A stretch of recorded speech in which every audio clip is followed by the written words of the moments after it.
Olá, bom dia, paz do Senhor. Hoje, dia 29 de julho de 2021, o dia que o Senhor já derramou, já concretizou, já manifestou, já tornou realidade sobre a tua vida, sobre a tua casa, sobre a tua família, sobre a tua caminhada, tudo aquilo que você tem por fazer ou aquilo que você já fez, né? Já estamos com pouco mais de 10 horas da manhã da quinta-feira, do dia 29 de julho, então com certeza algumas coisas você já fez, já cumpriu, já estabeleceu, então que o Senhor te dê graça, que o Senhor derrame sobre a tua vida uma quinta-feira maravilhosa, especial, cheia da vida abundante, cheia da certeza, da convicção de que o Senhor está na direção de todas as coisas e que se Deus tornou realidade esse dia na tua vida, é porque existe um objetivo, existe um projeto, existe um plano e que o Senhor tem planificado sobre a tua vida e com isso que você seja vitorioso, capacitado, conquistador, realizador em nome de Jesus. Glória a Deus. Estamos mais uma vez na presença do Senhor, lendo a palavra do Senhor, pensando a respeito da palavra do Senhor, todos os dias, às 10 horas da manhã. Estamos aqui de segunda a segunda, de domingo a domingo, o ano inteiro, e que você esteja sendo abençoado. Por isso eu sempre te lembro, dê o teu joinha, dê o teu coraçãozinho, compartilhe, faça a tua inscrição lá no YouTube. Eu sempre puxo 2 vídeos. O vídeo estendido, que é a live, né? É tudo aquilo que acontece na live, né? Geralmente em torno de 50 minutos, 50 e poucos minutos. E tem o vídeo reduzido, né? É a síntese, seria mais a palavra do dia mesmo e sem a oração, né? Porque nós oramos todos os dias pela tua casa, pela tua família, pelos teus queridos e de maneira simbólica, né? Nós impomos as nossas mãos sobre a nossa família, as fotos, os pedidos de oração e colocamos em comunhão, né? Nós vamos andando, ainda que distantes fisicamente, mas completamente aproximados em comunhão, ligados, conectados no Senhor, no Espírito do Senhor, no Espírito Santo de Deus, para que nós possamos viver aquilo que diz a palavra, que as portas do inferno não prevalecem contra a igreja de Jesus Cristo. E nós estamos aqui como igreja, corpo místico de Jesus Cristo, a Ele todo louvor, toda honra e toda glória.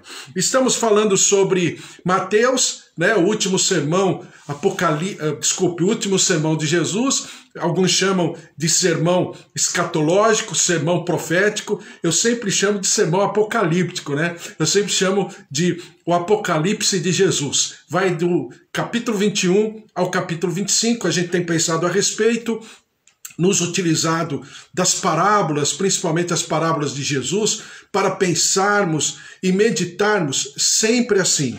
Eu até falava com a Amanda ontem, né? Bom dia, Amanda. Tudo bem, Amanda? Eu falava com a Amanda ontem que a gente precisa ter essa mente bíblica, essa mente, como diz a Bíblia, né? Essa mente de Jesus Cristo, ou seja, uma mente desenvolvida, acrescentada, acrescida cada dia, na presença do Senhor, naquilo que o Senhor pensa, naquilo que o Senhor sente, como é a sua linha de raciocínio. Porque a Bíblia fala em Malaquias capítulo 13 que o Senhor não muda.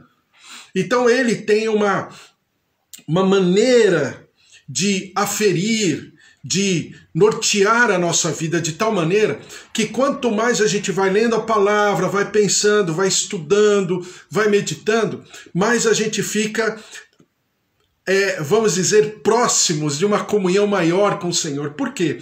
Porque na palavra de Deus é acrescida a nossa fé. Sem fé é impossível agradar a Deus. E a fé vem pelo ouvir e ouvir a palavra do Senhor. E a palavra do Senhor ainda diz, agrada-te do Senhor, e Ele satisfará os desejos do teu coração.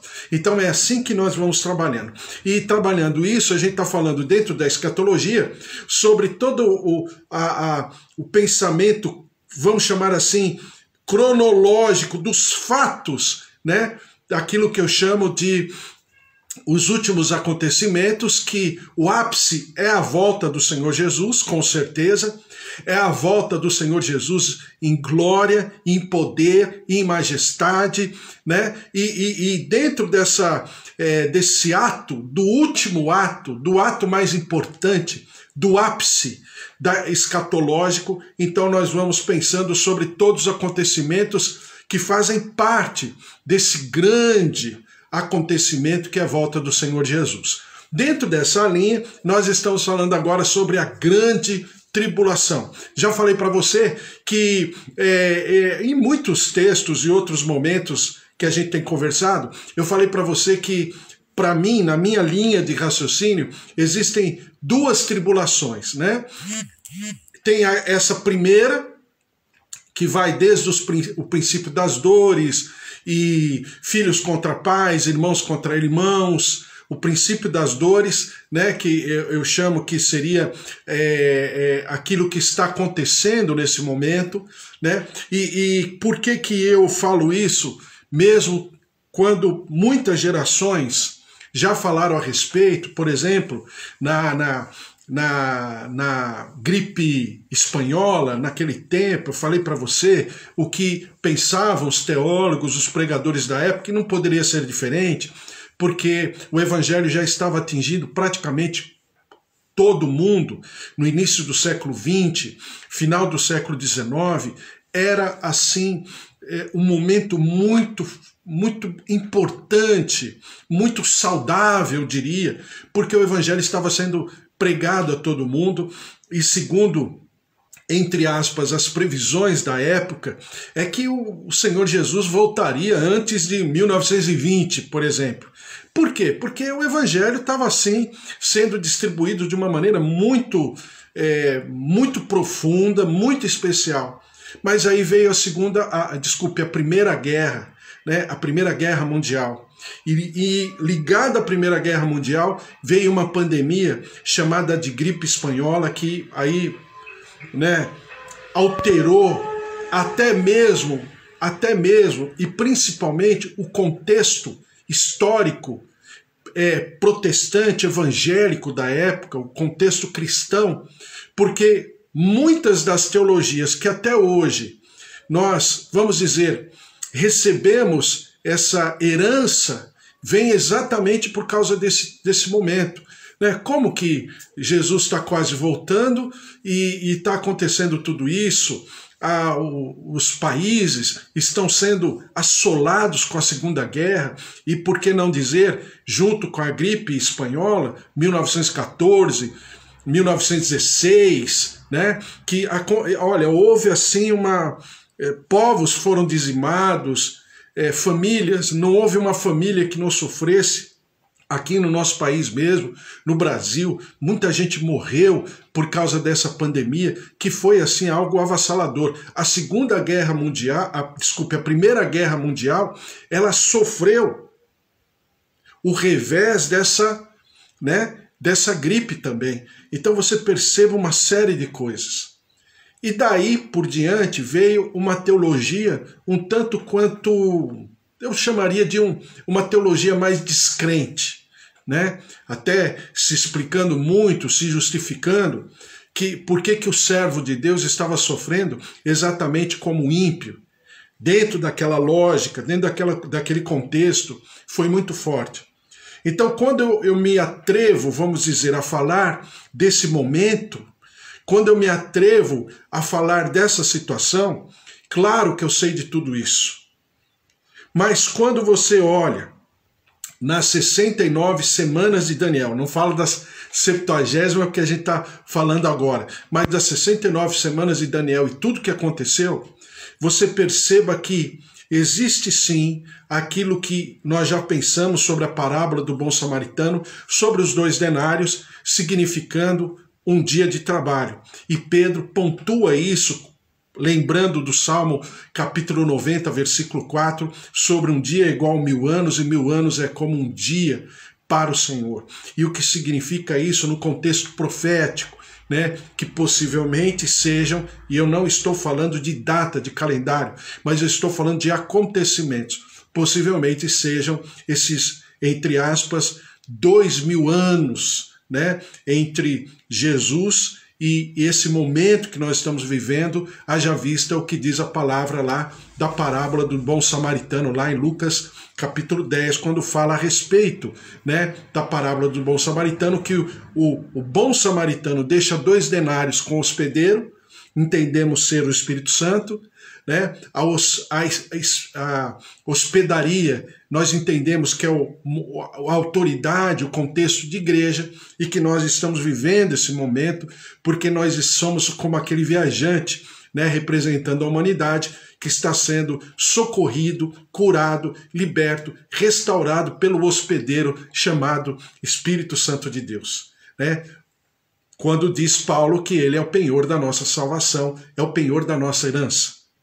Então a palavra do Senhor, ela vai nos dando uma linha de raciocínio.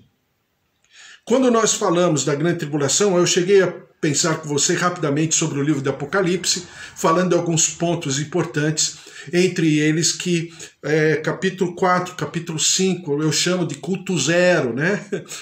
Os outros cultos só acontecem por causa desse culto, que é a constatação, né, de que existe alguém, sim, capaz de tomar o livro e abrir os selos, que aí é o Cordeiro de Deus, né, como havendo sido morto, mas agora estava de pé, ou seja, havia ressuscitado e agora estava no ambiente celestial, onde todos reconheceram, as miríades de todos os seres viventes, no céu, na terra e debaixo da terra, reconheceram ele como sendo o verdadeiro, o digno de toda a honra e de toda a glória e de todo louvor e de toda adoração.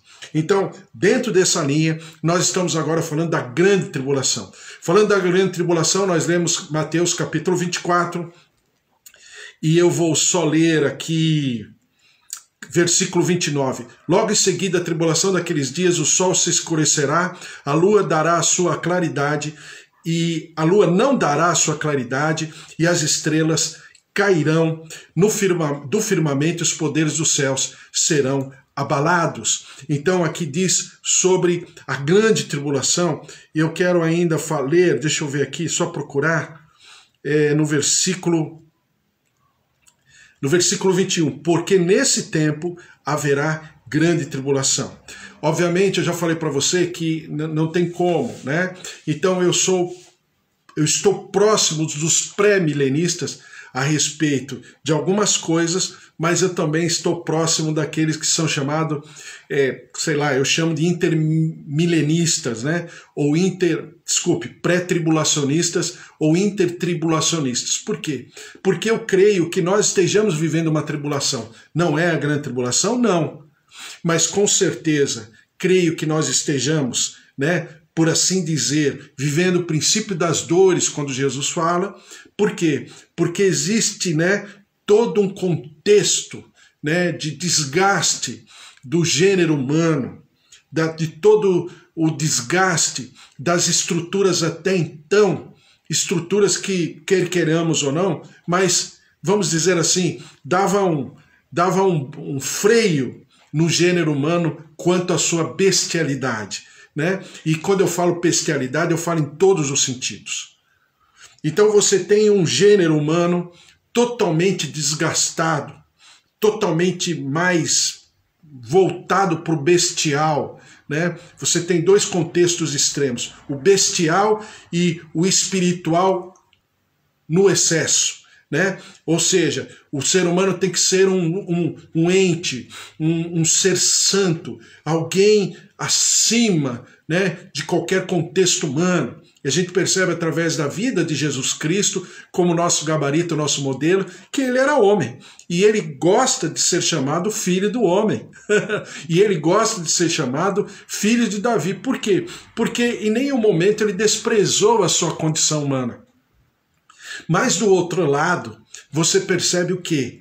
De que essa tribulação que nós vivemos não é a grande tribulação, e aí eu expliquei para você que a partir do capítulo 5 de Apocalipse, vem a grande tribulação até mais ou menos Apocalipse capítulo 19, né? Você tem essa situação da grande tribulação, sendo que tem alguns acontecimentos no meio ali que não fazem parte especificamente da grande tribulação, mas faz parte dos acontecimentos, né, cronológicos ou da cronologia dos fatos, né, dos 144 mil, das duas testemunhas e assim por diante. Bom, dentro disso aí, a gente leu Mateus capítulo 24, que fala sobre a grande tribulação, depois lemos Daniel capítulo 9, versículo 24, que depois fala, né, dentro dessa grande tribulação que haverá, depois dessas 62 semanas será morto ungido e já não estará, e o povo de um príncipe que há de vir destruirá a cidade e o santuário, e o fim será num dilúvio, e o príncipe, esse príncipe, segundo Daniel, é aquele segundo a eficácia de Satanás, porque, inicialmente falando, quando começar a cronologia da 70ª semana, então será manifesto o anticristo. E aí esse anticristo fará uma aliança com o povo de Deus, ou seja, com o povo de Israel, durante 3 anos e meio, né? Que a gente já leu aqui, e o que significa. Apocalipse capítulo 7, versículo 14, respondi-lhe, meu Senhor, tu sabes. Ele então me disse, são esses os que vêm da grande tribulação. Então Apocalipse também pontua, e dos 3 anos e meio é porque nós lemos Daniel 7, 25, Apocalipse 12, 14, Apocalipse 11, 2, Apocalipse 13, 5, Apocalipse 11, 3, Apocalipse 12, 6, que fala exatamente dessas 3 semanas e meia. Nós já entendemos que dia ou ano, né, ou milênio, no caso dos 2 denários, um dia é como 1000 anos é como um dia, mas também você tem dias de ano, ou de anos, né? Dias de anos, que é, por exemplo, aquilo que acontece quando fala 3 tempos e meio, ou 2 tempos mais um tempo mais meio tempo, que são figuras de linguagem que dizem respeito exatamente a esses 7 anos, ou seja, a última semana de Daniel. E todos esses textos que eu falei agora é 42 meses, ou é 1260 dias, ou é mesmo, como diz aqui em Daniel, Daniel 7,25, proferirá palavras contra o Altíssimo, magoará os santos do Altíssimo e cuidará em mudar os tempos e a lei, e os santos lhe serão entregues nas mãos por um tempo, 1 ano, 2 tempos, 2 anos, e metade de um tempo, 3 anos e meio. Tá certo? Então, isso aí a gente já foi conversando. Então, a Bíblia, ela fala de uma aliança no meio dessa grande tribulação entre o anticristo e aqueles que seriam, nós chamamos de eleitos do Senhor. Quem é? É o povo de Israel. É esse primeiro grupo que eu sempre pontuo como sendo o primeiro grupo, mas que, num primeiro momento, rejeita Jesus, rejeita o rei, e por causa dessa rejeição, precisa colocar alguém no lugar para dar continuidade à obra do Senhor, ao propósito de Deus, que é a remissão da humanidade. E aí entra o grupo gentílico, né, no qual fazemos parte, porque não somos judeus de origem, né, vamos dizer, no contexto de herança, de hereditariedade física, de sangue mesmo, mas nós passamos a ser herdeiros espirituais em Abraão através de Jesus Cristo. Tá? Depois disso, eu falei para você que o ímpio, ele nunca será julgado junto com o justo ou vice-versa. Em 2 Tessalonicenses, capítulo 1, versículo, deixa eu ver aqui que versículo eu vou ler, 4. A tal ponto que nós mesmos nos gloriamos de vós nas igrejas de Deus, à vista da vossa constância e fé em todas as vossas perseguições e nas tribulações que suportais. Então existe aqui, Paulo está pontuando que os servos de Deus também sofrem, mas é um outro tipo de sofrimento, né? O sofrimento porque se parece com Jesus ou porque cumpre com as mesmas obras de Jesus. Então, por causa de que, e o próprio Jesus comenta isso em alguns momentos, de que por causa dele e porque defendemos a sua causa, seremos perseguidos também, como ele também foi perseguido, né? E diz a palavra do Senhor no versículo 7 do capítulo 1 de 2 a Tessalonicenses. E a vós outros que sois atribulados, alívio juntamente conosco, quando do céu se manifestar o Senhor Jesus com os anjos do seu poder. Então a nossa tribulação, ela é de um outro contexto. Não é por causa do cálice da ira de Deus. Então, quando a gente vê as pessoas comentando a respeito, elas às vezes misturam aquilo que é o cálice da ira de Deus com uma tribulação de sofrimento por causa do nome do Senhor Jesus. São duas coisas completamente diferentes na palavra. Então, essa consciência você tem que ter para discutir com quem pensa diferente. Não precisa discutir, não é para discutir, mas é para que você tenha consciência que o servo de Deus sempre será tratado diferente. Seremos julgados, seremos aferidos, como diz a palavra, galardão, né, recompensa, seremos aferidos? Com certeza. O Senhor fala em Mateus, lá no próprio Sermão da Montanha, ele fala a respeito. Não é essa a questão. Tá? O Senhor é completamente justo. Mas daí, sermos julgados com os ímpios, na mesma régua dos ímpios, não é verdade. Não significa com isso que sejamos soberbos, porque lembre que Paulo fala, cuidado, hein? O primeiro grupo também foi soberbo e está pagando muito caro por isso. Então não erremos nos mesmos erros deles, por favor. Então não precisa ser soberbo. Você vê no povo judeu, e de uma maneira boa, é até saudável, mas de uma maneira negativa também fecha a porta. Eu falava com a Amanda ontem, eu conversava com ela, então às vezes você vê as pessoas que têm muito empenho, têm muita vontade de vencer, mas algumas delas ficam muito teimosas, porque elas têm consciência de que elas vão para a luta, mas porque vão para a luta, ficam teimosas. Então a gente precisa saber equilibrar essas duas características na nossa maneira de ser. Precisamos ir à luta, temos que ser pessoas, né, convictas, vamos dizer, com toda a certeza de que nós defendemos o Evangelho de Jesus Cristo e vivemos por ele e através dele, glória a Deus. Mas do outro lado, não podemos ser teimosos, porque a teimosia não é boa. Né? Claro, o próprio nome já tem um significado negativo, desfavorável, né? Mas por que isso tudo eu estou falando para você? Porque a gente falou, e eu quero colocar aquilo que eu escrevi aqui no meu resuminho.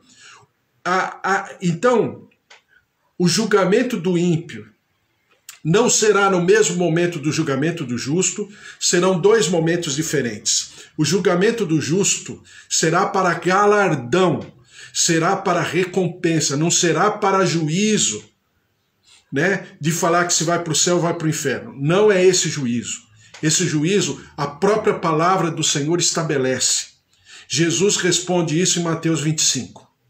É a palavra de Deus que vai aferir se eu vou para o céu ou vou para o inferno, de acordo com aquilo que eu recepcionar no meu coração. Se eu crer no meu coração que Jesus é meu Senhor e confessar com a minha boca, eu serei salvo. Está lá em Romanos capítulo 10. Não é essa a questão. Então, depois do milênio é que o ímpio será julgado. Porque entre um momento e o outro ainda existe a grande tribulação, e na grande tribulação muitos serão salvos. Porque a segunda chance? Não vejamos isso como segunda chance, como a segunda chamada, mas vejamos isso como a misericórdia de Deus, e essas pessoas sofrerão muito por causa dessa atitude delas, principalmente, e para o qual esse momento está estabelecido, que é o primeiro grupo, para que muitos desses reconheçam Jesus como Senhor e Salvador. Sempre falando assim de maneira didática, pedagógica, para você ter certeza, preto no branco, e não ter mais dúvidas, porque com o passar do tempo, creio eu, que muitos vão falar uma série de coisas. Creio eu não. Jesus está falando que a maior evidência de todos os acontecimentos são os falsos profetas, são os falsos cristos, é o falso evangelho, né? Então isso vai acontecer de baseada, porque já acontece hoje.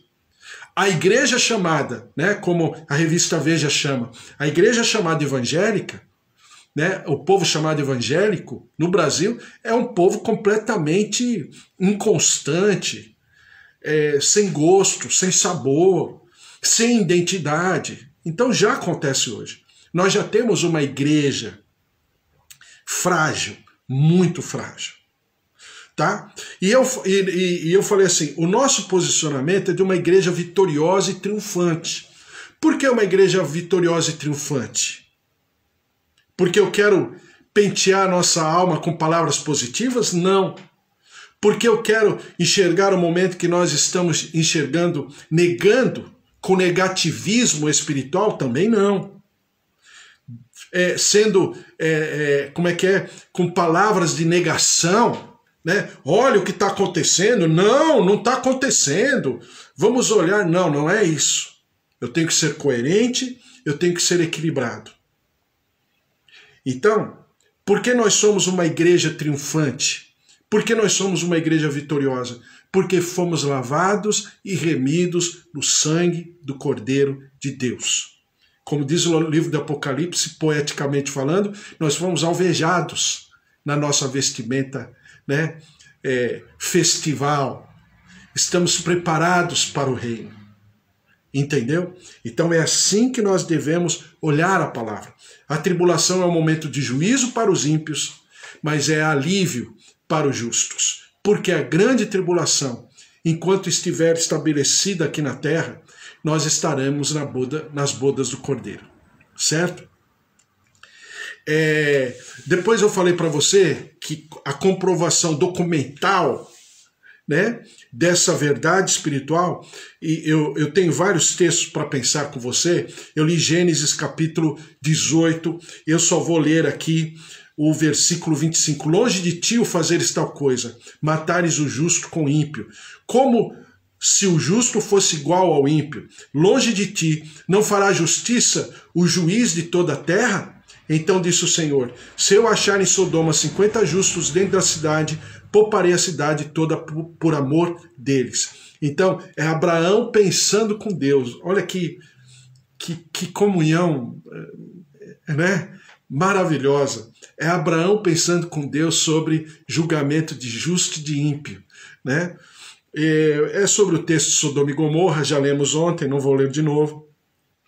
Em Isaías capítulo 26, versículo 20, diz assim, vai, pois, meu povo, entra nos teus quartos, fecha as tuas portas sobre ti, esconde-te só por um momento, até que passe a ira. Pois eis que o Senhor sai do seu lugar para castigar a iniquidade dos moradores da terra. A terra descobrirá o sangue que embebeu e já não encobrirá aqueles que foram mortos. Então, é aquilo que a Bíblia fala sobre o sangue de Abel.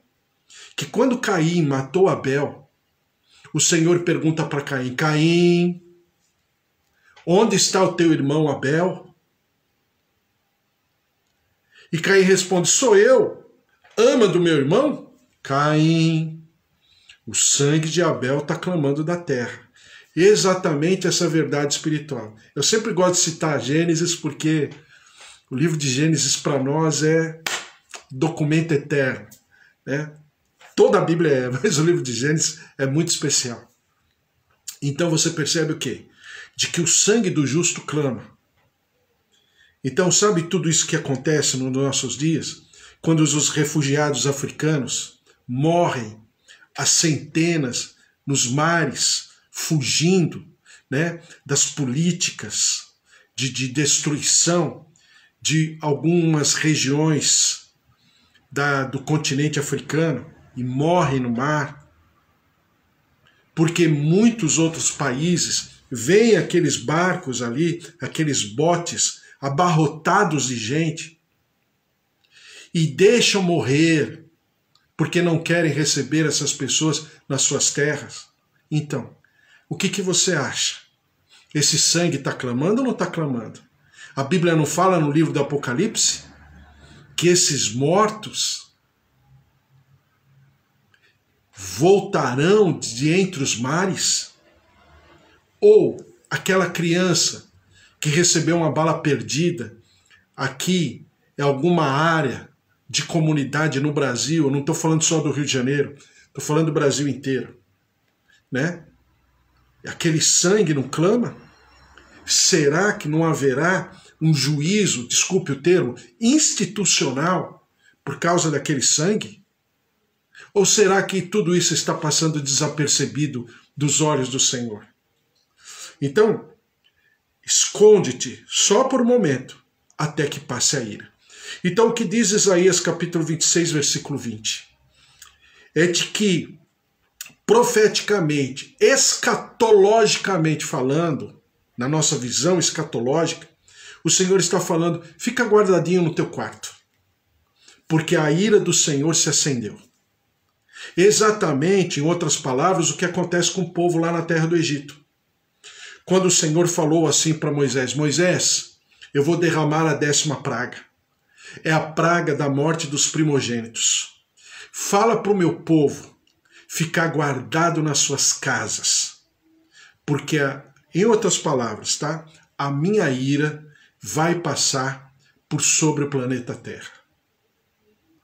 Então, você tem essas verdades espirituais. Apocalipse capítulo 3, versículo 10, no contexto grego, é uma palavra maravilhosa que diz assim, Apocalipse 3, versículo 10, porque guardaste a palavra da minha perseverança, também eu te guardarei da hora da provação que há de vir sobre o mundo inteiro, para experimentar os que habitam sobre a terra.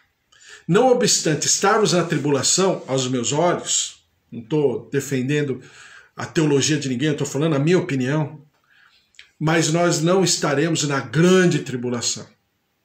A grande tribulação é um nível muito acima. Então diz aqui, Apocalipse capítulo 3, versículo 10, porque guardaste a palavra da minha perseverança, também eu te guardarei da hora. E no grego está completamente traduzido de uma maneira, seguindo a linha desse mesmo pensamento, dessa mesma ideia. Também eu te guardarei da hora. E não está escrito também te guardarei na hora. Uma coisa é guardar na hora, outra coisa é guardar da hora. Tá me entendendo?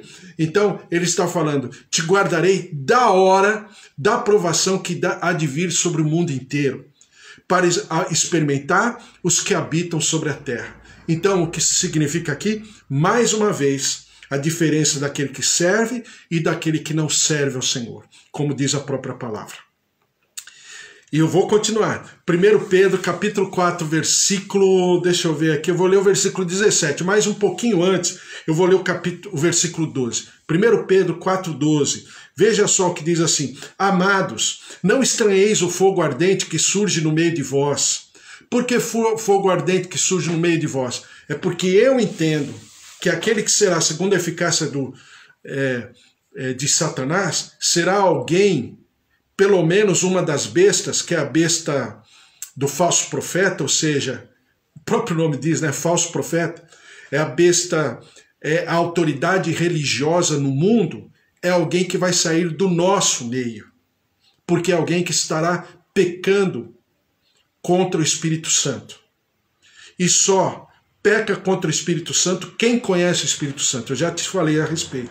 Lá no nosso tempo de Mateus, né?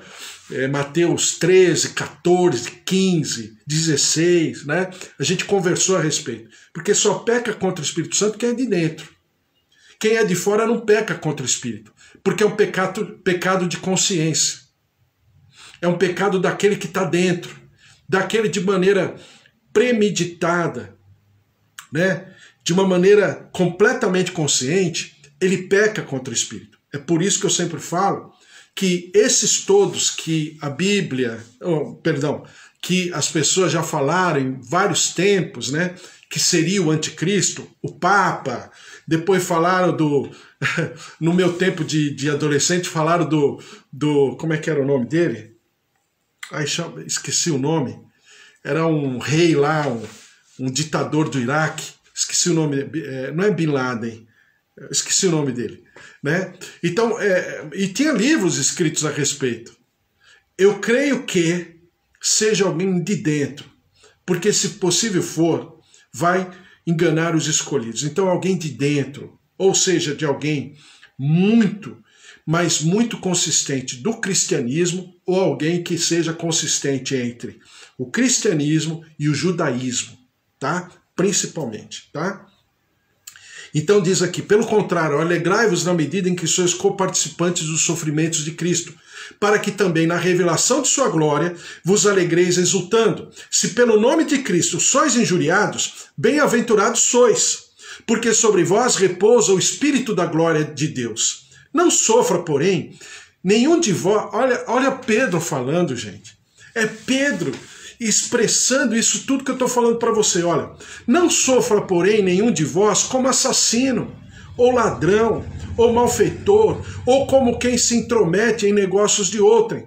Mas se sofrer como cristão, não se envergonhe disso. Antes, glorifique a Deus com esse nome. Olha o versículo 17. O versículo 17 é maravilhoso para isso. Porque a ocasião de começar o juízo pela casa de Deus é chegada. Ora, se primeiro vem por nós, qual será o fim daqueles que não obedecem ao Evangelho de Deus? Então Pedro está falando, poxa vida, se a ferição, a régua, né, o juízo de valor de Deus vem primeiro sobre nós, que agora eu estou expressando o meu sentimento, não está escrito na Bíblia, né? Mas que vem sobre nós que queremos servir ao Senhor em espírito e verdade, que nos colocamos, por exemplo, agora nesse momento, numa quinta-feira, tanta coisa para fazer, você puxa o freio de mão para pensar a respeito da palavra de Deus, né? Que oramos, que jejuamos, nos esforçamos em servir e refletir a glória do Senhor, de dia e de noite, nossa casa, nossa família, nossos queridos, orando, clamando pelo nosso país, pelo nosso povo, pelo nosso presidente da República, né? Por tudo que está acontecendo. Então a gente se coloca nessa brecha e procuramos nos colocar cada dia mais. E se sabemos que existe uma régua aferindo as nossas atitudes, quem dirá, como Pedro fala, quem dirá aqueles que não obedecem ao Evangelho de Deus? E se é com dificuldade que o justo é salvo, onde vai comparecer um ímpio? Sim, o pecador? Por isso também os que sofrem segundo a vontade de Deus encomendem a sua alma ao fiel Criador na prática do bem. Então, mais uma vez, eu vou terminar aqui. Mais uma vez, eu estou falando para você e vou falar muitas vezes durante toda a minha história de vida. Justo é justo e ímpio é ímpio. Nós, os justos, temos que ser orgulhosos, soberbos por causa disso, achando que somos diferentes? Não. Isso aí a religião, ela faz de monte. Isso aí o primeiro grupo fez e faz até os dias de hoje, achando que é uma pessoa melhor do que a outra. Não. Pelo contrário, nós nos humilhamos porque sabemos que se não fosse a misericórdia de Deus, eu e você não estaríamos nesse momento aqui. Então, é para nós apenas e tão somente entendermos todo o processo escatológico, toda a cronologia dos fatos, mas conhecendo o nosso Deus, andando com Ele, que é exatamente, eu vou até escrever aqui no meu resuminho para não esquecer, andando com Deus, e o que significa isso dentro do arrebatamento, tá certo? Desculpe. Também dentro do arrebatamento, mas dentro da escatologia, o que significa andar com Deus e por que essa diferença. Na maneira de Deus agir, na maneira de Deus nos tratar, na maneira de Deus nos preservar e ao mesmo tempo na maneira do Senhor nos coroar, tá certo? Ser fiel até a morte e o quê? Dar-te-ei a coroa da vida. Amém? Glória a Deus. Vamos orar, vamos colocar tudo isso diante do Senhor, a presença, o poder, a glória, a plenitude do Senhor, em nome de Jesus. Vamos orar? Senhor, nosso Deus, nosso Pai, nós te louvamos e te agradecemos pela tua palavra. Ela é maravilhosa, ela é especial. E tudo isso, Senhor, que o Senhor possa estar degustando e ao mesmo tempo nos aperfeiçoando, nos acrescentando, ó Deus, nessa tua palavra, nesse teu alimento santo, eterno, que são as tuas promessas. E que nós possamos ó Deus, nos alimentar, nos capacitar e ao mesmo tempo, ó Deus, nos fortalecer. E fortalecidos, sermos instrumento de fortalecimento junto a todos aqueles que estão ao nosso redor. Nós vivemos um período, Senhor, um período de depressão, de angústia, de aflição, de tristeza. Nós vivemos um período de medo, de insegurança, nós todos, nós todos. Então, ó Deus, nós nos colocamos diante do teu altar. Que o Senhor possa nos revitalizar, nos renovar, nos restaurar, nos restituir. Ó Deus, e nós vivamos, como diz Davi, a alegria da nossa salvação. E não nos deixe perder a alegria da nossa salvação. E nós te daremos sempre todo louvor, toda honra e toda glória. Derrama-te, ó Deus, sobre os nossos queridos. Mais uma vez eu quero e te peço pela vida da Kátia, Rafa, toda a sua família, pelo passamento do Marcos, que agora está na glória do Senhor, que o Senhor esteja consolando, confortando, principalmente a Kátia, a Rafa, ó Deus, trazendo do teu alívio, da tua paz, da certeza e a convicção de que o Senhor está no controle de todas as coisas. A nós todos que estamos aqui, nós clamamos pelos nossos queridos, pelos nossos familiares, o Márcio, que está passando pela Covid-19, todos os nossos queridos irmãos em Cristo, amigos que estão ainda passando pela Covid-19, o Senhor lhes dê vida, saúde, preservação de saúde, ó Deus, interferindo no organismo, nas taxas, em tudo que seja necessário. Senhor, derrama-te sobre os nossos idosos, nossos netos, nossos tios, sobrinhos, pai, mãe, filhos, marido, esposa, genros, noras, derrama-te com a tua glória e nós daremos sempre ao Senhor todo louvor, toda a honra e toda a presença e toda a majestade em nome de Jesus. Por isso, ó Deus, vem sobre o nosso país, perdoa o nosso pecado como nação brasileira, como povo, quebra a nossa maldição, a maldição da terra, tira, ó Deus, do nosso sentimento, do nosso emocional, do nosso dia a dia, a rebeldia, a revolta, a rebelião contra o Senhor, contra a tua palavra, contra o teu mover, contra a tua salvação, contra Jesus Cristo, mas que nós, pela tua compaixão e misericórdia, possamos nos prostrar diante daquele que era, e que há de vir, como diz a palavra Apocalipse.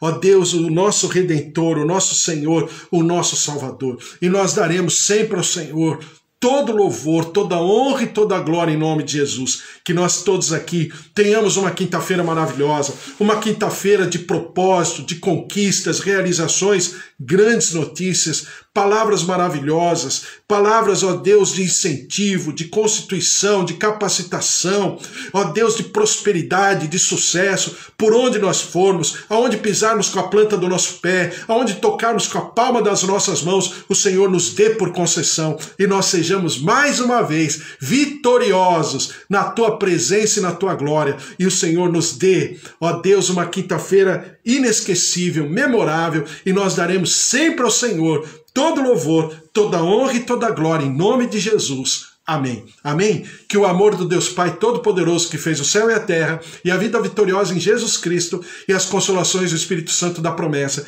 estejam sobre a tua vida, a tua casa, a tua família, os teus queridos, e por onde você estiver, o Senhor lhe dê muito além daquilo que você possa pensar ou imaginar. Porque se Deus é por nós, quem será contra nós? Se o Senhor é o nosso pastor, de nada nós teremos falta. Um beijo para você, uma quinta-feira maravilhosa. Até amanhã às 10 horas, hein? Beijo, distribua, fale da palavra de Deus, dê o teu joinha, se inscreva, YouTube, Instagram e Facebook, a presença, o poder, o mover do Senhor esteja sobre todos vocês. Amém? Glória a Deus, minha tia Alzira, minha tia Rosália, meus tios todos, meus pais, seu João, dona Dária, seu Toninho, dona Nadir, Mara, seus familiares todos, Amanda, Deus abençoe Amanda, um beijo para você, fique na paz, também toda a família, Luquinha, Julinha, Fábio, um beijo para todos, fique na paz, até amanhã, Deus abençoe.